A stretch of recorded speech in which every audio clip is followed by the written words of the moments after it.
بنی اسرائیل کون ہیں؟ یہ اسرائیل کی اولاد ہیں، اور اسرائیل حضرت یعقوب علیہ الصلوۃ والسلام کا نام ہے۔ اسرا معنی بندہ ہے، ایل معنی اللہ، تو اسرائیل کا معنی اللہ کا بندہ یعنی عبداللہ کے معنی میں ہے، اور یعقوب ان کا لقب ہے کہ یعقوب عقب سے ہے۔ عقب کا معنی بعد میں آنے والا، کیونکہ اپنے بھائی عیس کے ساتھ جڑواں پیدا ہوئے ہیں،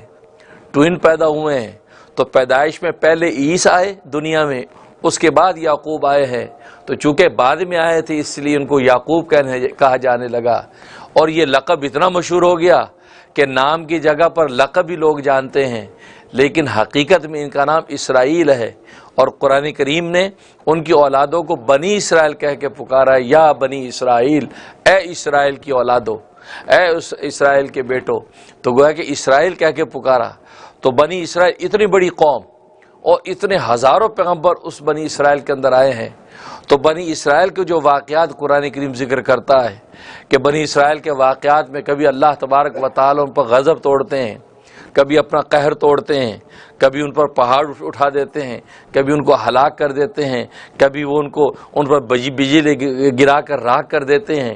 تو یہ اللہ تبارک و تعالیٰ کی طرف سے جو مختلف واقعات رونما ہوتے بنی اسرائیل پر، حالانکہ واقعات مختلف ہیں لیکن ان تمام کی علت اور وجہ ایک ہے۔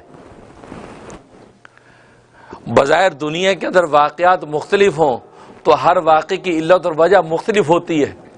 لیکن عجیب بات یہ ہے کہ بنی اسرائیل پر اللہ تبارک و تعالی جس بھی واقعے میں اپنا غضب اور قہر توڑتے ہیں،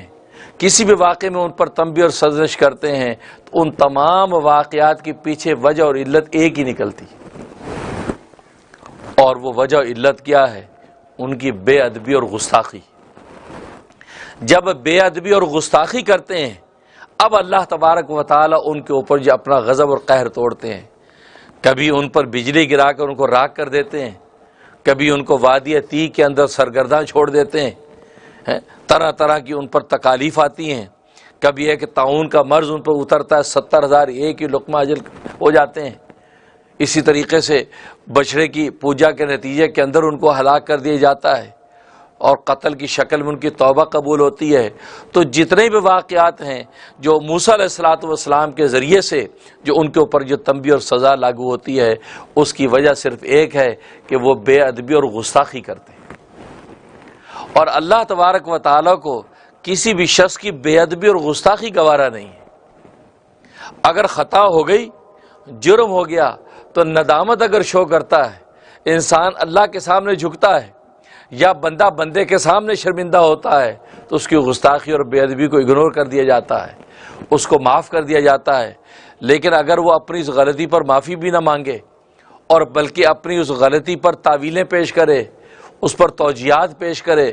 تو یہ تو گستاخ در گستاخ ہے، کیونکہ عذر گناہ یہ گناہ سے بڑا گناہ ہے کہ ایک تو گناہ ہوا اور پھر اس پر آپ عذر پیش کر رہے ہیں، اس پر آپ بہانے پیش کر رہے ہیں، تو یہ تو گناہ سے بھی بڑا گناہ ہے عذر گناہ۔ تو بنی اسرائیل کے اوپر اللہ تبارک و تعالی نے جو متعدد مواقع میں اپنا غضب اور قہر توڑا ہے، اس کے پیچھے ایک ہی وجہ ہے، اور ان کی گستاخی اور بے ادبی۔